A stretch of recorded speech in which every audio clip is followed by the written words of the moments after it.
साथ बताओ मुझे, काशी मंत्र का मतलब बताओ मुझे। पंडित होना, बाबा होना, ओझा होना, क्या हो? नमस्कार, मैं अनिंद्र, आप देख रहे हैं भजनी मिरर। आज आने का सबसे बड़ा मेरा उद्देश्य था कि सोशल मीडिया पर एक बहस छिड़ी हुई है। विगत दिनों वाराणसी के दुर्गाकुंड क्षेत्र में एक इंस्टाग्राम इन्फ्लुएंसर द्वारा एक बाबा को पकड़ा जाता है और उससे गायत्री मंत्र पूछा जाता है। जब वो बाबा गायत्री मंत्र का श्लोक पढ़ लेते हैं, उसके बाद उनसे हिंदी में उसका अर्थ पूछा जाता है। इसके बाद बाबा हाथ पैर जोड़ते हैं, आप उन्हें छोड़ देने की मिन्नतें करते हैं, लेकिन उनके साथ गाली गलौज और बेहुदगी की जाती है। ये कहा जाता है कि मैं पीट तो रहा हूं मगर कैमरे के सामने दिखा नहीं सकता। मतलब एक भगवाधारी बाबा को पीटने की बात सोशल मीडिया पे कहता है। ये घटना 9 दिसंबर की बताई गई। इसको लेकर के 11 दिसंबर को पुलिस संज्ञान लेकर के पीड़ित बाबा राधेश्याम की तहरीर पर मुकदमा पंजीकृत करती है। भेलूपुर पुलिस बीएनएस की धारा 115(2), 352, 351(2) और सूचना प्रौद्योगिकी अधिनियम की धारा 66(e) के तहत प्राथमिकी दर्ज कर ली है। प्राथमिकी दर्ज होने के बाद आज तक अभी तक गिरफ्तारी नहीं हो पाई। आज 16 दिसंबर हो चुका है। न तो उस पर ऐसा दबाव बनाया जा रहा है। बताया जा रहा है कि उस इन्फ्लुएंसर द्वारा सोशल मीडिया पर दारूबाजी करते हुए और गालियां बकते हुए भी वीडियोस बनाए जा रहे हैं, जो युवाओं पर विपरीत प्रभाव डाल रहे हैं, नकारात्मक प्रभाव डाल रहे हैं।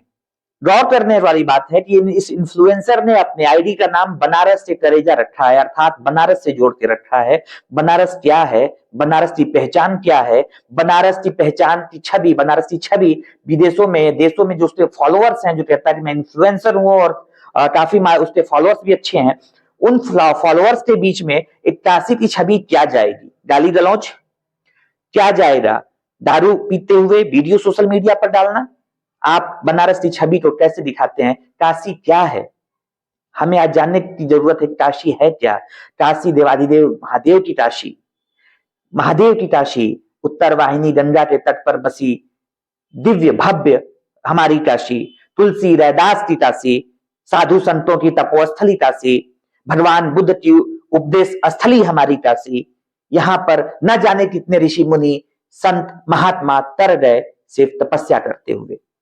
जो घाट वजुओं के लिए जाना जाता था, जो घाट वेद ऋचाओं के मंत्रों से पूजा करता था, आज किस तरीके से बनारस की संस्कृति को तेजी से बिगाड़ा जा रहा है। पश्चिमी सभ्यताओं को हम लोग अपने ऊपर प्रभावित करते हुए, अपने ऊपर अपनाते हुए पश्चिमी सभ्यताओं को कैसे हम अपनी सभ्यताओं से खिलवाड़ कर रहे हैं, संस्कृति से खिलवाड़ कर रहे हैं। हम बनारस की क्या छवि उन युवाओं को दे रहे हैं जो इस तरीके से वीडियोस बन रहे हैं।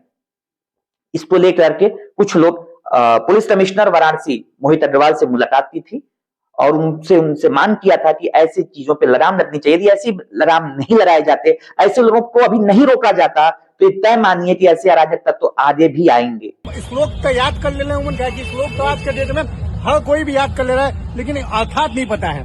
ये देखा इनके जहां भी चीनिया इनके लतिया, अब जाती में इनके लतियावे, अब कैमरा पे न लतियाए। है आपका एक अभिषेक सिंह नामक व्यक्ति है जो कि इंस्टाग्राम पे फ्लुएंसर है। इंस्टाग्राम पे रील बनाता है, काफ़ी अभद्रता से रील बनाता है वो, गाली गलौज और दारू के साथ और तमंचे के साथ ये वीडियो बनाता है। तो विगत दिनों 9 तारीख को भेलूपुर स्थित आपका दुर्गाकुंड पे एक साधु हैं जो है जूना अखाड़ा के, जो है वो रात में जा रहे थे जो है, तो उनको रोका, कह रहा है गायत्री मंत्र सुनाओ। तो उन्होंने गायत्री मंत्र सुनाया तो कह रहा है कि ऐसा है कि फिर जो है उसका अर्थ बताओ, और वो भी काफ़ी नशे में था। अभिषेक सिंह काफ़ी नशे में था और कह रहा है कि अर्थ बताओ। अर्थ न बता पाने के उस पर जो है उस साधु को जो है ऑन कैमरा पहले तो मारा है चप्पल से, उसके बाद कैमरा बंद करके उनको काफ़ी ज़्यादा मार दिया है साधु को जो है। उसी प्रकरण में हम कमिश्नर साहब क्या कहते हैं, एक्चुअली उस पर आईटी एक्ट के द्वारा मुकदमा तो हो गया है, लेकिन प्रशासन किसके दबाव में गिरफ्तारी नहीं कर रही है ये अभी समझ में नहीं आया है कि आखिर उसकी गिरफ्तारी क्यों नहीं हो रही है जो है।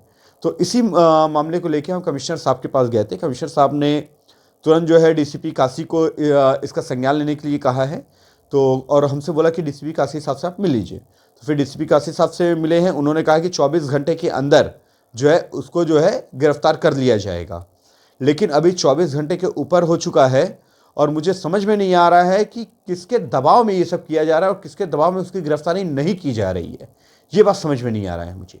और इसका मैं पता लगा रहा हूँ और प्रशासन से आज सुबह भी मेरी बात हुई है। मैंने चिन्हित भी किया है कि एक वहाँ चाय की दुकान है, वहाँ कोई नहीं यादव कोई है, उसकी चाय की दुकान है। मैंने प्रशासन को अवगत भी करवाया है कि आप जाके वहाँ पे छापा करिए, वहाँ पे बाकी लोग भी आपको मिलेंगे जो है, और उसके साथ साथ उसका पता भी लग जाएगा कि वो कहाँ पे, क्योंकि है वो बनारस में ही। आज सुबह करीबन 5 बजे हमारे लोगों को वो 80 पे मिला था, लेकिन वो धक्का देके भाग गया लड़कों को, तो वो बनारस में ही और प्रशासन उसको ढूंढ नहीं पा रही है। ये बड़ा सोचने का विषय हो गया कि प्रशासन नहीं ढूंढ पा रही है ऐसे इंसान को जो है, जो इतना निंदनीय काम किया है, एक साधु पे, एक भगवाधारी पे जो इतना निंदनीय काम किया है जो है। इस तरह का वीडियो उम्मीद है कि वाराणसी पुलिस ऐसे अराजक तत्वों पर लगाम लगाने के लिए कानूनी कार्रवाई करेगी। यदि कानूनी कार्रवाई नहीं की जाती है तो ऐसे अराजक तत्व समाज में बढ़ेंगे और इसका आने वाली पीढ़ी यानी युवाओं पर प्रतिकूल असर पड़ेगा। देखते रहिए भजनी मिरर। फिर किसी नए मुद्दे के साथ हम जुड़ेंगे, आपसे मिलेंगे, आपसे बातें करेंगे, चीजों को उठाएंगे।